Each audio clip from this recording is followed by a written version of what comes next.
How's it going? I'm Andrew with Investors Hub, and I got like 90% of my voice back today. I'm glad I don't sound like I have a frog stuck in my throat anymore. And yeah, we're talking with Clem Chambers, because today is Clem's Day Wednesday. He's talking about cryptocurrency, and he's talking about something that is going to be timeless, right? It's something that's going to be valuable as long as cryptocurrency is a thing, and it's how to evaluate cryptocurrency. How do you judge new cryptocurrency projects and things that you're interested in investing in? And yeah, he's going to give us three criterion that he uses, his three basic criteria. And yeah, if you like the video, be sure to like, comment, and subscribe. You can follow us on Twitter, ihub_vision. Be sure to share us. And after a quick disclaimer, we'll hear from Clem. Please note that our videos are not designed to be direct investing advice. Our channel and our content should just be one stop on the journey of trying to find out where to put your money. So Clem, talk to us about how you evaluate crypto. Well, I think the key thing is trust. Now, I know the whole thing's meant to be trustless, etc., but it isn't.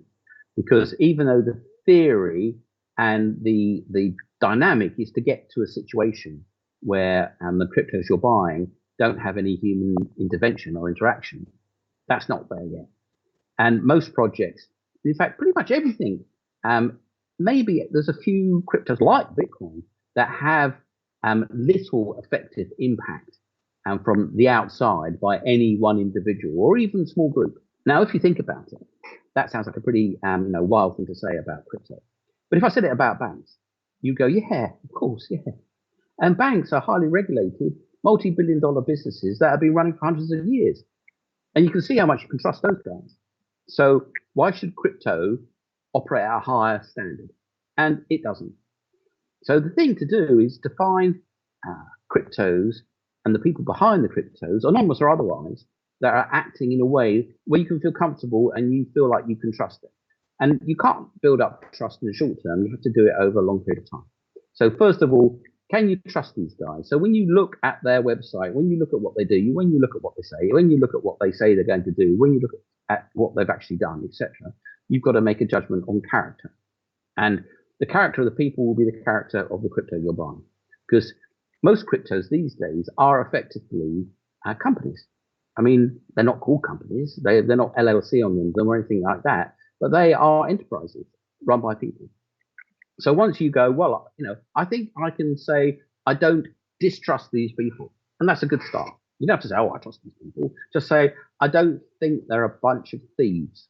Yeah. In the same way as if I said, what do you think about that bank? You'd say, what a bunch of thieves. Yeah. And they'd be regulated, and if they get caught being thieves, they might even get slapped on the back of the hand and have to go speak to some senators in Washington. So, with crypto, getting past the I don't trust these people as far as I can throw them is the first step. The second step is, what about the brand? Has this coin got a brand?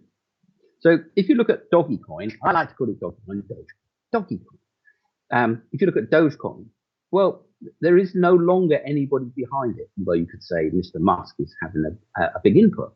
There's nobody that is actually in control of that thing, and it has its supporters. And you would look at it and you would go, I don't distrust it. There's nobody there that's, a Bond villain. Maybe there is a Bond villain, but there's nobody there, obviously, behind the scenes being the Wizard of Oz to it. Sorry, Elon Musk again. Anyway, but you could say that there's no one individual that controls Dogecoin. Then you would say, hold on a minute, has it got a brand? Well, it's got a massive brand. It had a massive brand before it had a really massive brand.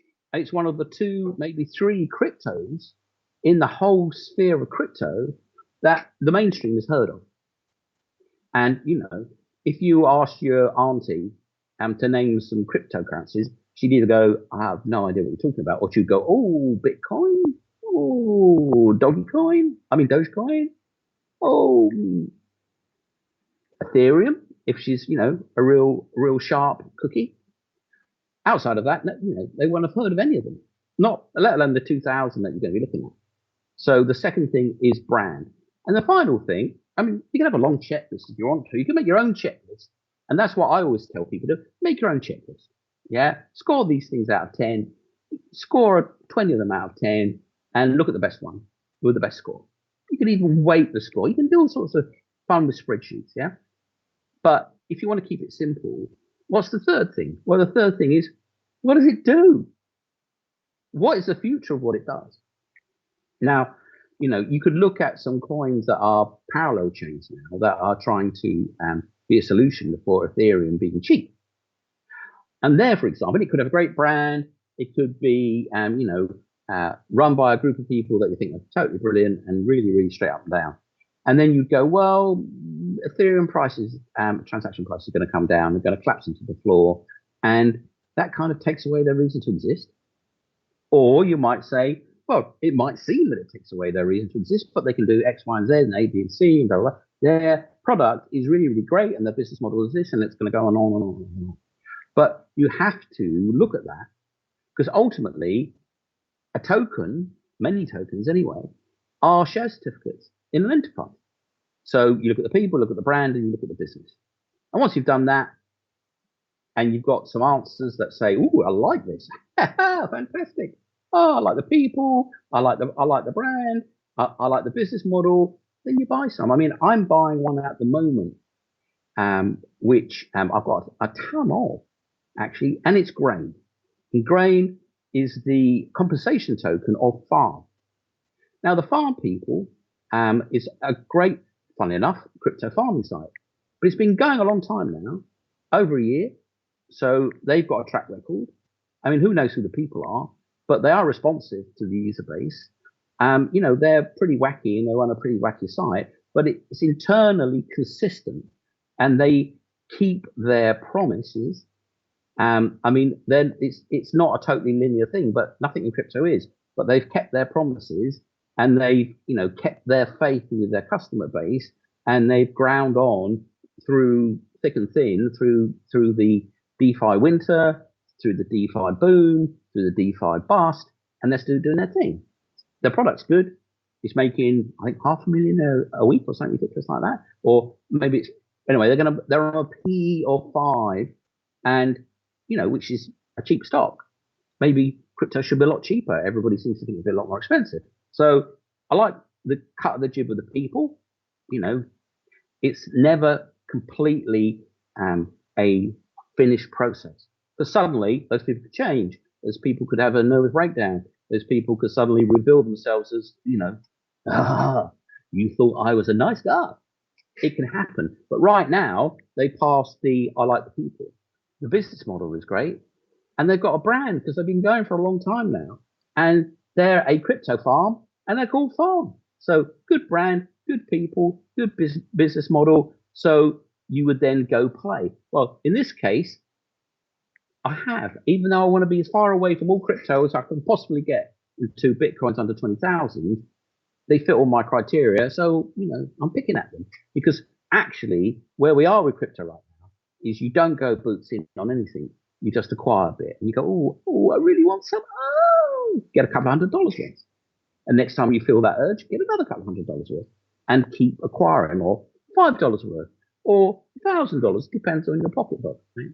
So evaluate the tokens on trust, product and brand, and acquire if you really, really must. If you think there's going to be more of the crypto crash to come, wait for a bit. Nothing much is going to be changing. And that's how I look at tokens. And then you just go, is the market going up or down? Are we in a crash or a boom, or are we going sideways? And then why would you buy in a crash? Why wouldn't you buy in a boom? And why wouldn't you acquire when it's going sideways? So there you are, as a full roadmap for you. Hey, thanks for watching. And if you made it this far, it means you really like us. So, be sure to like the video, subscribe. And also, I was curious to know if you would be interested in seeing a video that's about cryptocurrency terminology, right? Is that Clem Chambers expressed the fact that you need to visit their website and do research on what they're doing. But I found, at least whenever I was doing my cryptocurrency research, that they were using just huge piles of terms that I didn't understand. And I think that it would be valuable to make a video that talks about some common cryptocurrency lingo. So if that sounds good, leave a comment down below. And be sure to like, comment, subscribe, and I'll see you again soon.